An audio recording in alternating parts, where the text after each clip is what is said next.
Hello，大家好，歡迎嚟到 JY 鬼故事，我係 Justin。嗱，咁今期咧睇標題咧睇到啦，咁就係講一啲咧關於香港嘅即係猛鬼戲院嘅傳說啦。咁當中咧亦都精選咗咧係幾間嚟講嘅，咁而另外有一啲咧就即係都有佢有傳聞嘅，即係例如金茂坪戲院啊、豪華戲院啊，同埋即係皇都戲院之類啦。咁但係嗰一啲咧就有時睇翻啲資料之後咧就發覺咧其實咧，根本上佢應該都係俾人屈嘅啫，咁啊應該就唔係真係咁恐怖嘅一個地方嚟嘅，咁所以咧亦都喺度就唔再提啦。咁啊，例如金茂坪戲院啦，啲人咧就成日就傳佢又話，即係佢唔拆得，一拆嘅時候咧就會有意外發生咁樣。咁所以佢嗰個持有者間公司咧，咁啊所以咧就明明個地段咁靚，佢都唔攞嚟改建成住宅啊，都留喺度咁樣。咁但係咧，其實咧，收尾咧，金茂坪戲院到今時今日咧，亦都已經拆咗噶啦。咁啊，當時其實點解遲遲都冇動工咧，就並唔係咩靈異嘅原因，只不過當時咧就政府就話佢啊，即係唔可以改變個土地用途啊。咁所以咧，佢就唔可以即係你間戲院又唔可以拆咗佢之後變成民居。咁所以咧，佢先至丟空咗咧，遲遲咧都未拆咁樣嘅啫。咁啊，但係而家咧，佢已經好似又唔知同一啲即係同藝術相關嘅有啲合作嘅伙伴之類啦，咁啊傾好咗，咁啊結果而家亦都拆咗，咁亦都平安無事咁拆嗰陣時，亦都冇咩特別意外。咁啊，之前嘅講嘅種種咧，純粹都係以訛傳訛嘅啫。咁所以咧，大部分又好似類似呢啲咁嘅類型嘅戲院咧，我就即係撇除咗佢就唔講噶啦，講就講一啲咧就真係較為咧恐怖啲同埋真實少少嘅情況嗰啲戲院啦。咁啊，希望大家會中意呢一集啦。嗱，咁如果大家聽完呢一集之後咧，覺得中意嘅話咧，記得咧就係點讚啦、留言啦，同埋分享俾你嘅朋友。未訂閱嘅觀眾咧，就快啲訂閱啦。訂閱係免費嘅。訂閱咗之後咧，就最好撳埋側邊個鐘仔。咁當我哋有新片嘅時候咧 ，YouTube 就會通知你噶啦。咁另外啦，如果你想支持本台發展的話咧，可以透過呢個 Super Fans 啦，即係超級感謝啦，嚟支持我哋嘅。咁而除咗 Super Fans 之外咧，亦都可以透過咧以下嘅方法咧嚟支持我哋。好啦，咁喺度咧就借少少時間咧，多謝幾位朋友先。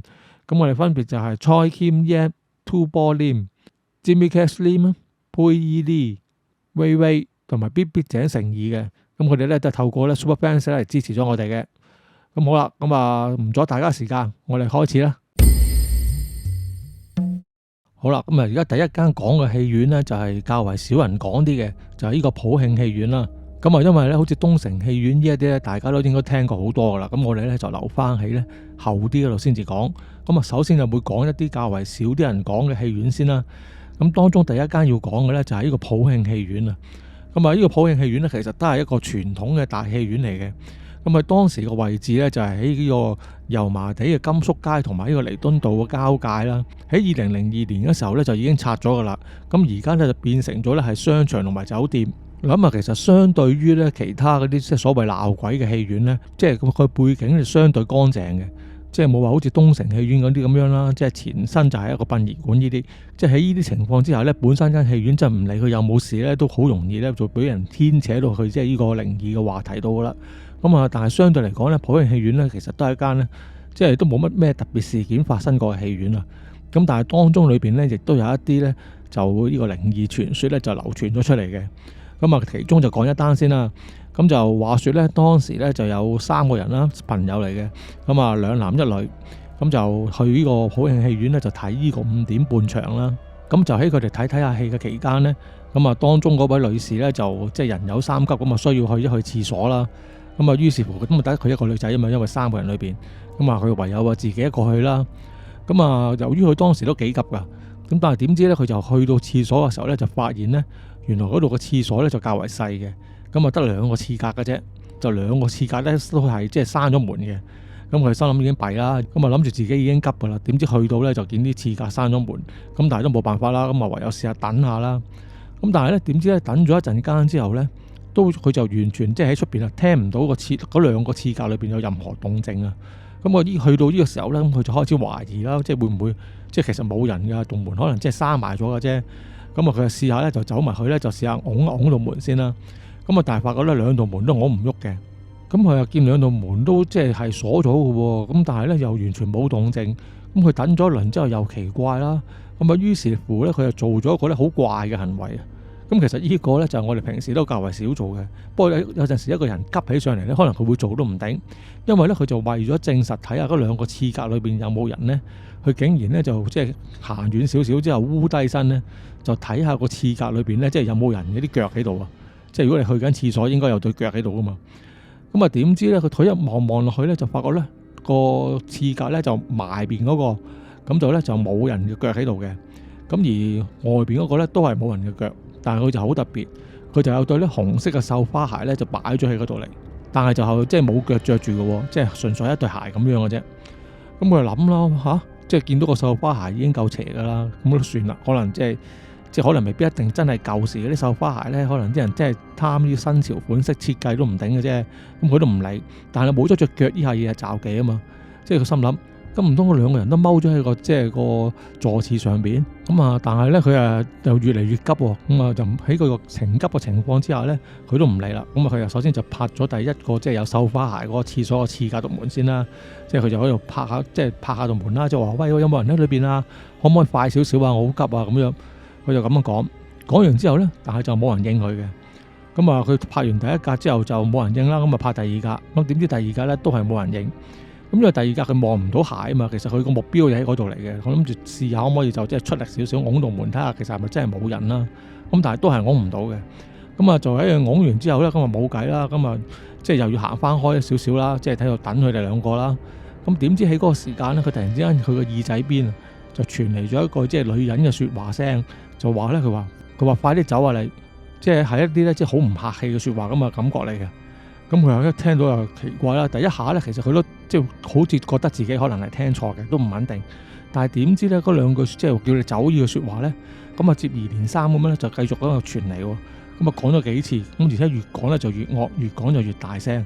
咁啊驚起上嚟咧，即係冇計啦，即係個人都怯一怯啊，都退後咗兩步啊。咁啊之後咧就喺呢個時候咧，佢又見到咧第一格嗰個座廁頂嗰度咧，突然之間咧就有個女人嘅頭咧就即係浮現咗上嚟啊！即係由下而上咁樣升咗上嚟，咁就係見一個咧即係披頭散髮嘅女人咁嘅樣嚟嘅。咁啊睇唔到佢係咩樣，因為啲頭髮遮住咗。咁但係咧就好明顯就係一個即係女人咁樣。咁之後佢繼續咧就再聽到嗰把聲就話即係快啲走啊你！即係又係繼續傳嚟啦。咁啊正常人見到咁嘅情況就即係急都冇計啦。咁因為實在太過恐怖啊嘛。咁啊結果佢又唯有嗱一聲走啦。咁佢收尾亦都唔夠膽翻戲院睇戲啊，直接就喺個後樓梯嗰度咧，即係離開咗個戲院。咁啊，收尾點解決就唔知啦，可能去咗隔離啲商鋪度解決都唔定啦。咁但係咧，佢就驚到咧，就唔夠膽咧，再去嗰間戲院度睇戲啦。咁啊，呢一個咧就係咧普盈戲院咧其中一個咧就較為啲恐怖嘅傳聞啦。咁啊，但係咧係有關於普盈戲院嘅傳聞咧，就並唔係得咁少啊。咁啊，另外仲有一單嘅，咁咧就係關於咧兩個男仔。即係朋友嚟嘅，即係兩個去睇戲嘅時候咧，遇到個怪事，咁就佢哋當時咧就即係冇講到係睇幾多點場啊，但係都唔係夜晚嗰啲時間嘅，都係日頭場嚟嘅啫。咁啊，結果咧佢哋都係去睇戲咁樣啦。咁啊，發覺已經即係個戲院已經人唔多噶啦，因為可能當時咁佢應該可能係平日嘅啲2點半嗰啲咁嘅時間啦。咁啊，其實基本上開咗場之後咧，都係得10零人喺間戲院度嘅啫。咁啊，由於當時嚟計咧，佢啲係嗰啲大戲院嚟噶嘛，如果得咁少人的話呢個感覺咧其實就好冷清嘅。咁但係佢哋都冇所謂啦，即係你個心你去睇戲，你唔會即係向呢方面諗噶嘛。咁啊純粹啊，即係就去睇戲嘅啫。咁啊，於是乎佢兩個咧就揀咗啲咧就較為中間個位坐啦，咁即係對正銀幕個位就坐得好啲啦。咁啊睇下期間，咁啊其中一個男仔咧就突然之間咧就感覺到咧有對好冰冷嘅手咧就捉住咗佢個手腕。咁我第一時間就諗啦，即係正常反應就估應該係你即係你個 friend 隔離嗰個男仔捉住佢啦。咁佢已經想鬧啦，佢已經話即係你兩個男人老狗，你做乜捉住我嘅手啊？即係話我唔興依家嘢嘅喎，咁即係想咁樣講噶啦。咁啊就喺佢咧啱啱一度想鬧出口，而且轉身望向佢個朋友嘅時候咧，咁啊佢又發覺咧原來佢嗰個朋友咧已經瞓着咗覺，睇下戲。咁而且咧佢瞓嘅姿勢咧仲要係即係翹埋雙手咁樣喺度挨咗佢個凳 panel 咁樣喺度瞓覺。咁啊由於佢翹埋雙手啊嘛，咁亦即係話咧捉住佢嗰對手咧就並唔係佢個朋友嗰隻手嚟嘅。咁呢個時候咧佢就開始望下自己個手腕，睇下究竟隻咩手捉住自己啦。咁佢又見到咧係一隻咧即係好灰色嘅冰冷嘅手咧咁捉住佢，而且呢隻手咧係極之長嘅，因為嗰隻手咧係由個座位後邊咧伸到過去佢個前邊嗰度嚟捉住佢嘅手臂。咁大家可以想像到啦，即係如果佢一隻手可以由後邊伸到上前邊，即係佢諗下佢嗰個手臂，即係個長度應該都幾長，其實個感覺都幾詭異㗎啦已經。咁但係佢係好奇心啊嘛，咁你第一時間你就真係睇下究竟發生咩事啦。咁佢沿住嗰個手臂即係向後咁樣望過去，睇下後邊係咪即係有人玩嘢咧？就喺後邊伸隻手去整蠱佢之類啦。咁點知咧？佢當佢一望過去嘅時候咧，佢發覺咧，佢後邊嗰格咧都係冇人坐嘅，但係咧個手臂咧就不停咧喺再更加遠嘅地方咧係延伸過嚟。之後佢就沿住嗰個手臂繼續望啦，咁就見到咧原來個手臂個主人咧就係來自咧後佢哋幾行嘅位置，即係嗰隻手個主人啊。就係一個咧着住唐裝衫個阿伯咧，就佢就目無表情咁樣咧就望住咗嗰個男仔。咁啊，但係佢就即係好肯定嗰隻手咧就係由佢嗰度咧就伸過嚟㗎啦。咁講真，你隻手可以咁長嚟講，即係都唔會係人嚟啦。咁佢係第一時間啊，即刻就即係舉高手就揈甩咗佢隻手啦。之後咧就推醒佢個 friend，就同佢個 friend 講佢話：喂，唔好睇戲啦，唔好睇戲啦，我哋快啲走啦。咁啊，於是乎咧兩個咧就離開咗嗰個戲院啦。咁而呢個咁啊，即係有隻長手鬼呢個傳聞咧，咁啊，亦都因就係咁樣咧而散佈咗開嚟嘅。嗱，咁跟住落嚟咧，呢一間戲院咧就唔可以開名嘅，因為間戲院咧就仲喺度。咁啊，我哋只可以講話係九龍區就某間嘅迷你影院啦。咁啊，其實件事咧就發生咧喺呢個5-6年前嘅啦。咁但係咧當時咧都轟動咗一時嘅。咁啊，話說當日咧有兩個朋友啊，男仔嚟嘅。咁啊一齊就去嗰間戲院度睇戲啦。咁啊，當佢哋就較為早入場。咁啊坐低咗之後咧，咁啊等開場啦。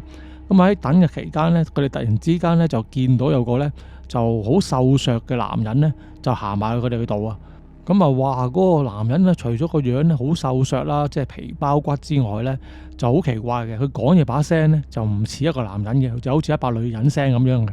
同佢其中一個朋友講，就話咧佢坐咗佢個位。咁啊嗰個男仔就首先就第一件事就拎個張飛出嚟睇一睇，對一對個 number 啦。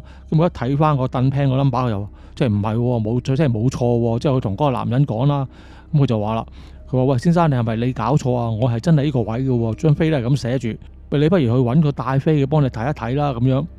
咁啊嗰個男人見佢咁樣講完之後咧，收尾咧就真係咧就行開咗。咁啊，收尾個男人走咗之後，咁佢嗰兩個男仔又冇嘢啦，即係你有時即係揾錯位呢啲都好平常嘅事啫。咁於是乎佢哋繼續睇戲，咁好快呢間戲院亦都就即係又係開場啊，咁樣播出到戲啦。咁啊睇嘅期間呢都冇事嘅。咁啊到睇完戲啦，咁啊嗰兩個男仔其中一個呢，就諗住呢，就即係睇完戲就起身走啦。咁點知呢，就見佢隔離嗰個朋友呢，就即係唔好企起身喎，即係冇乜想走嘅意思喎。咁於是佢奇怪啦，佢就同佢講佢話：喂，走啦！佢話仲睇咩啊？咁樣就點知咧？佢嗰個朋友咧就繼續冇出聲，只係個人咧就不斷咧喺度咧，就好似好凍咁樣喺度震緊。咁啊，佢嗰個朋友就好奇怪啦。咁啊，同佢講話：喂，咩時候啊？你唔舒服啊？咁樣之後咧，嗰個人就淨係同佢講佢話：我腳軟起唔到身啊，你可唔可以扶一扶我？咁啊之後咧，佢嗰個朋友咁啊見佢咁嘅情況，望一望佢啦。之後咧就發覺咧，佢坐嗰度咧下邊咧就一大灘水喺度嚟。之後咧佢仲聞到一啲咧就即係一啲即係嗰啲腥臭味啊。咁之後咧佢就再咁啊沿住啲水啊睇下佢朋友隻腳啦，就發覺咧就係佢朋友隻褲腳咧都係濕嘅，即係嗰啲水咧就由佢個朋友咧就滴落去嘅。咁啊即係原來咧其實咧佢個朋友咧就即係失禁啊，就搞到成地咧都係嗰啲即係小便咁樣啦。咁啊，呢個時候嗰個男仔就知道可能佢朋友真係有啲問題啦。咁啊，於是乎企咗起身之後咧，就一手啊撐住佢，即係隻手咁就即係將佢成個就扶起上嚟啦。咁啊，見佢扶起上嚟之後咧，佢個男朋友隻腳咧真係腳軟啦，真係唔係好支撐得到。咁佢都真係要借力咧，咁樣之後先可以托住佢咧，就帶佢離開戲院。咁啊，當佢咧兩個離開咗戲院之後咧，佢就問過佢個 friend 啦，即係發生咩事咁樣。之後佢個 friend 咧就同佢朋友講，佢話：而家唔好講住。我哋翻上車先，上到車我先至講啦。咁於是乎佢兩個就去停車場攞車啦。咁啊上到車上面啦。咁之後咧，佢頭先即係喐唔到失禁嗰個人啊，而家先至同佢朋友咧就講翻頭先發生咩事。咁之後佢就講翻啊，佢話頭先咧就睇戲嘅時候咧，佢就見到咧頭先嚟話佢哋咧坐咗去個位個男人咧，竟然咧就慢慢咧就喺佢哋前邊嗰一行嗰度啊，就飄過咗，即係好似飄咁樣啊，就滲入咗去佢個位前邊。之後咧就慢慢咧就穿過咗前面嗰個座位之後咧，就坐咗喺佢嘅身體上面添。即係但係咧直情都唔係坐喺佢上邊啊，即係意思係好似即係冇咗個物質咁樣，直情係即係人搭住人咁樣咧，就坐咗喺佢身上邊，即係同佢搭埋咗一齊咁樣。佢話喺嗰剎那咧，佢就成個人咧都喐唔到啦。咁仲聽到咧嗰個男人咧用佢把即係好似女人咁嘅聲咧，就仲係而喺耳邊咧不斷同佢講咧，就話呢個位係我嘅，呢個位係我嘅咁喺度講咯。咁啊結果咧嗰隻即係咁嘅靈體啦，即係肯定唔係人啦，見到咁嘅情況，直情咧就坐咗佢嘅身上面咧，就坐到咧由開場咧坐到散場啊。之後到收尾到散場嘅時候咧，佢先至嗰個靈體先至慢慢咧起身咧就飄走咗嘅啫。所以咧嗰個男人咧就嚇到咧就自己咧即係失禁啦。之後咧就亦都唔夠膽咧，就喺個戲院度再講呢件事，就要去翻一個車度咧，先至夠膽再講。咁啊，由於咧嗰兩個即係嗰兩個男嘅朋友啦，佢哋咧就原來咧其實做嘢咧都同電影咧就有關嘅。咁所以咧收尾件事咧就即係傳咗去傳媒嗰度啊。咁啊結果咧佢就唔記得咗係由電台啊定係報紙咧就將呢件事咧就講翻晒出嚟嘅。咁啊，由於佢傳媒得到呢個消息之後，咁佢都要收尾都有證實㗎。你報導之前，咁就而據講啊。咁啊，其中咧就有人透露咧話，其實咧嗰次咧都唔係話第一次噶啦。其實之前咧都有過幾次呢啲咁嘅同類事件咧就發生過嘅。咁啊，但係咧另外亦都有個消息咧就傳翻出嚟嘅。咁就發覺咧有一個較為肥胖嘅即係中年男人咧，就曾經咧就喺嗰個戲院度睇戲。咁啊睇戲期間咧就心臟病發咧。咁之後咧佢就收尾咧就要即係喺嗰度就休克死咗嘅。咁啊，收尾咧就要叫救護車嚟咧，即係咁樣中斷咗場戲咧，咁去搞呢件事嘅。咁啊，你話究竟就嗰個即係出咗事嘅中年男人，究竟同呢一個咁啊即係靈異事件有冇關係咧？就不得而知。咁啊，因為始終個樣有一啲唔同，因為佢係個即係較為肥胖嘅中年男人，但係嗰兩個男人即係睇戲嗰兩個咧，佢哋就見到係一個較為瘦削，同埋講嘢咧就似女人聲嘅一個男人嚟噶嘛。咁啊，其實外形上面就唔多同嘅。咁所以咧就未必係一個人都唔頂。咁所以深尾咧戲院咧亦都咧就話，據說啊，就喺台灣咧就請咗個大師過嚟咧，就喺度打齋作法咧，就做咗場咧超度嘅法事嘅。咁啊，而據嗰個師傅講啊，就話咧佢嗰個影院即係因為佢其實唔止一間戲院噶嘛，咁佢有即係個影院裏面有幾間噶嘛，但係就出事嗰一間咧，佢又話個方位就開得唔好啊。就正咧，佢就即係其實我都唔係好知佢應該專業係點講，即係意思就即係意思佢個位開就係開喺個鬼門嗰度嚟，咁啊，所以咧就容易咧就惹到啲靈體咧就走咗出嚟咁樣。咁啊，究竟件善事咧即係真係假咧？咁啊就真係不得而知啦。好啦，咁跟住落嚟呢間戲院咧就可以開名啦，因為就已經拆咗啊，仲起埋樓添噶啦。咁嗱，呢間就係咧，就係喺位於新蒲崗嘅麗宮戲院。嗱，咁你又唔好見佢咧，就喺新蒲崗區，就以為佢即係凹凹凸凸細細地咁啦。其實當時咧，佢係全港咧最大嘅戲院嚟㗎。咁啊，總共咧就有3000個座位。咁就喺60年代咧建成嘅。咁啊，而家就咁睇咧，就新蒲崗就係一個舊區啊。咁啊，你起間咁大嘅戲院，你梗係蝕啦，係咪先？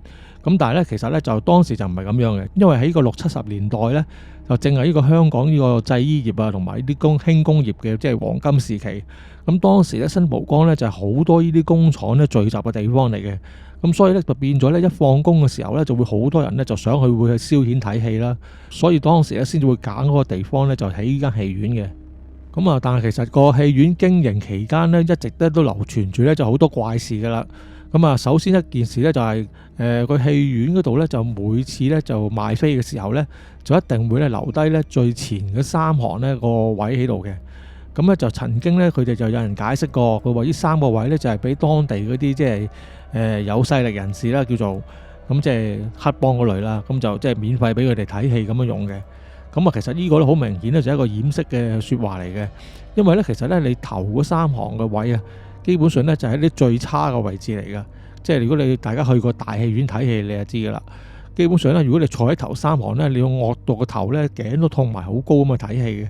咁講真，如果你要招呼嗰啲大佬，你點會即係留前邊嗰3行嗰個位俾佢啊？你留都留最尾嘅3行啦。咁所以咧，收尾咧就有人傳翻出嚟，即係喺裏邊做嗰啲人講啊，就話咧嗰3行座位咧，其實就唔係留俾嗰啲即係咩江湖大佬嘅，其實咧真正咧其實係留低俾嘅咧係一啲即係遊魂野鬼啊，嗰啲咁嘅靈體咧。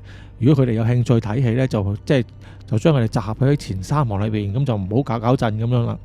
咁啊，曾經試過有啲大委員咁就開場嘅時候咧，就明明咧就見嗰3行位裏邊咧就一個人都冇嘅。咁啊，到達啲人入晒場啦，咁啊開咗戲之後啦，冇耐咁佢哋冇嘢做噶啦嘛，大完位咁啊喺度遊遊蕩蕩期間咧，佢忽然之間有一次就望到咧，居然嗰3行位咧就坐滿晒人喎。咁啊，佢都覺得咧就好奇怪。咁啊，佢見啲人咧都其實同正常人啊冇乜分別嘅喎，不過係啲面色啊蒼白啲，即係個個就目無表情咁樣啦。咁啊，佢初初都不以為意嘅，咁啊唔知點解啲人會走咗去坐咁解嘅啫。咁啊，收尾去到後尾散場咁啊，要開翻燈㗎。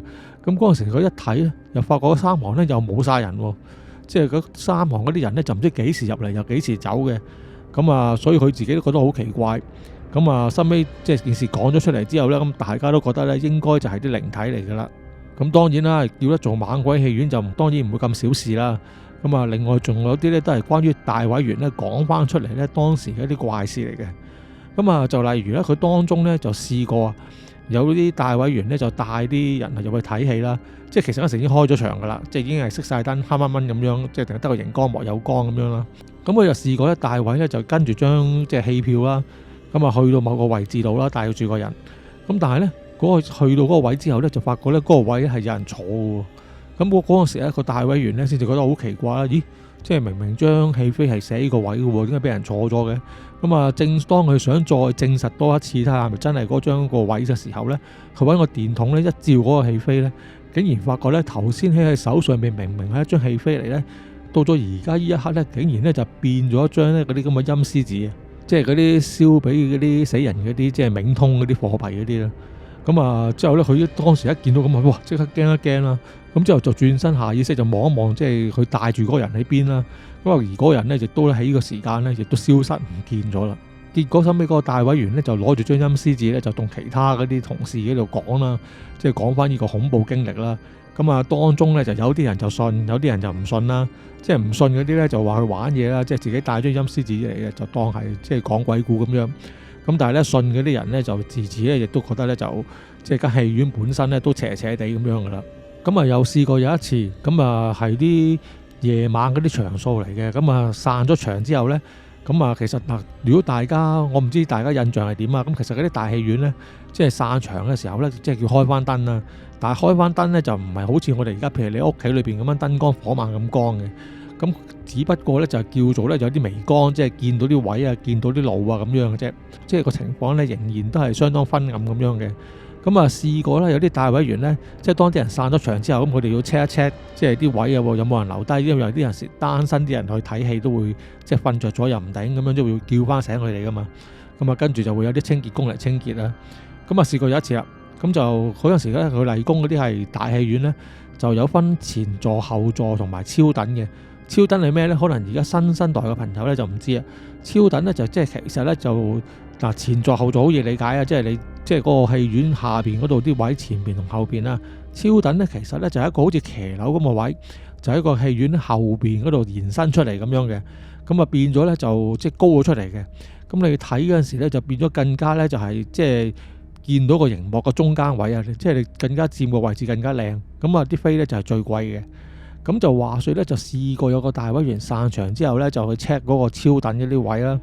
咁啊，見到咧遠處咧，即係喺個邊角位啊，就有個女仔呢個咁啊，佢樣嘅人咧，就咁啊，耷低頭好似瞓咗覺咁。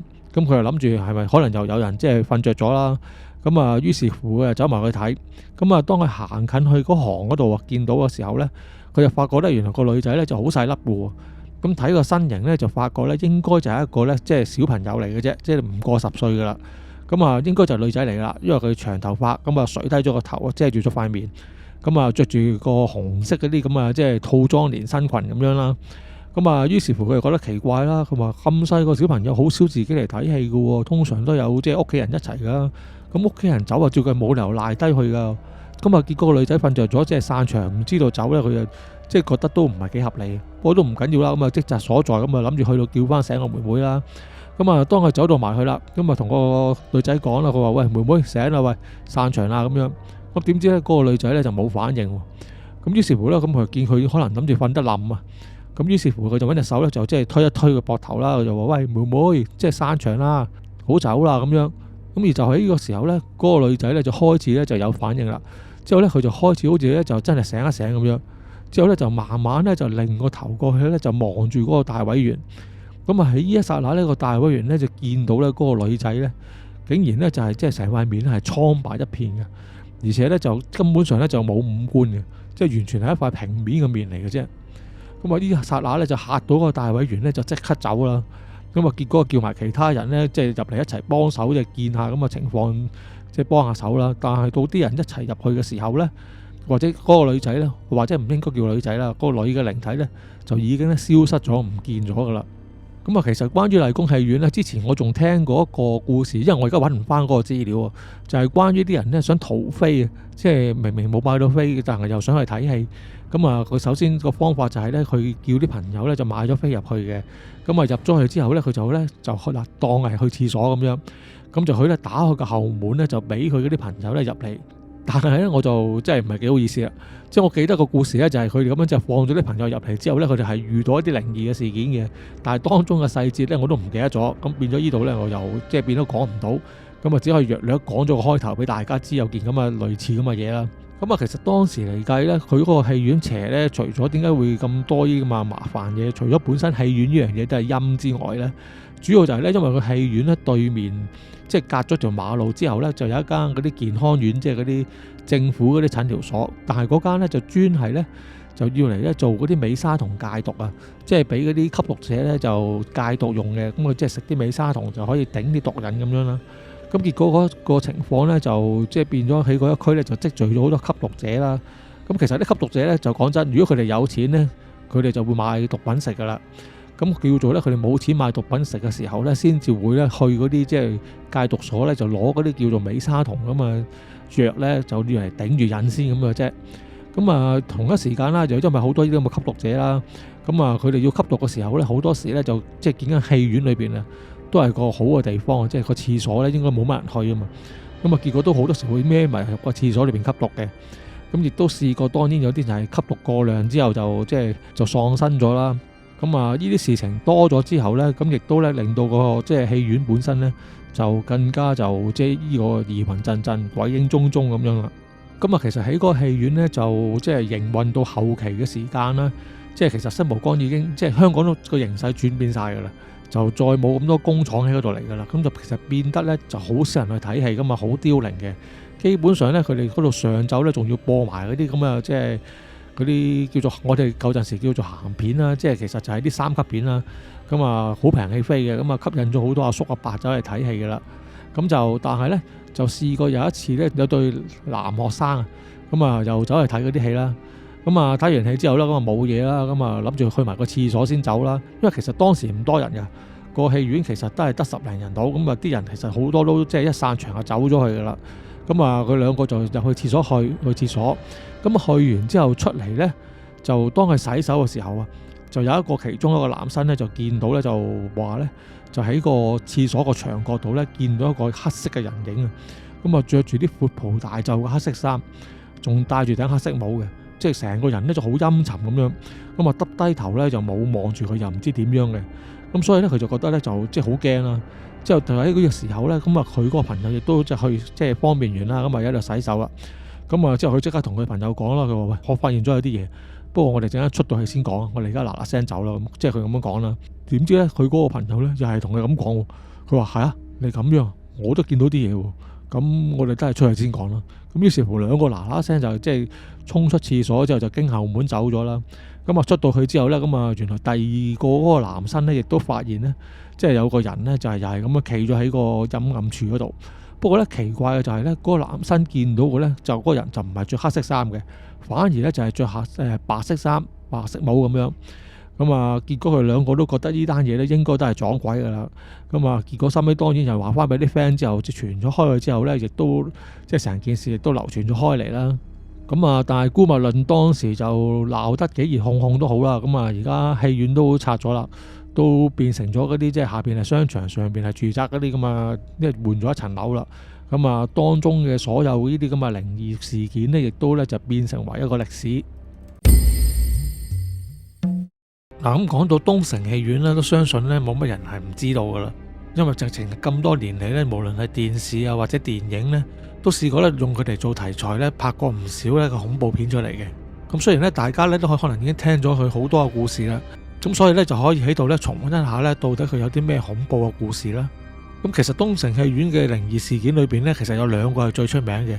咁其中一個就簡單啲啦，就係呢個全院滿座所謂嘅。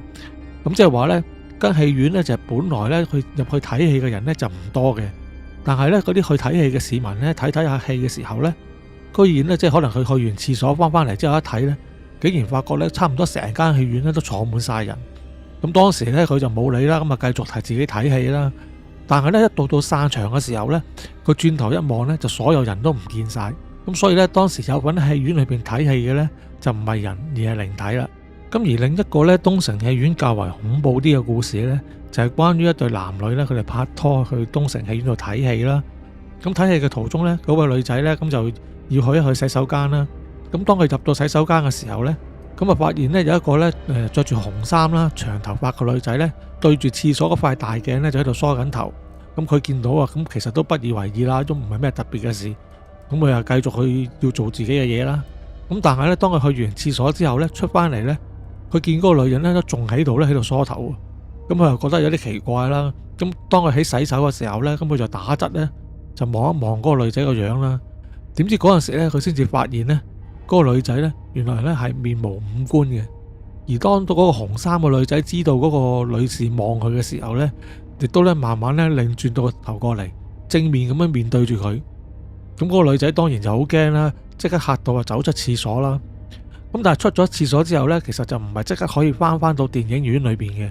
咁佢因為咧佢哋嗰度咧就中間就隔住咗好多嗰啲好厚嘅帷幕啊，即係好似你當係一啲好厚嘅窗簾咁樣啦。咁主要都係遮住啲光嘅。咁其實咧基本上其實應該就係一層咧咁啊已經夠噶啦。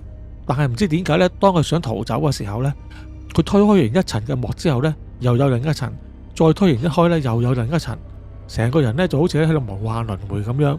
咁後尾咧經過幾經辛苦之後咧，佢就終於咧都推開到最後一層啦。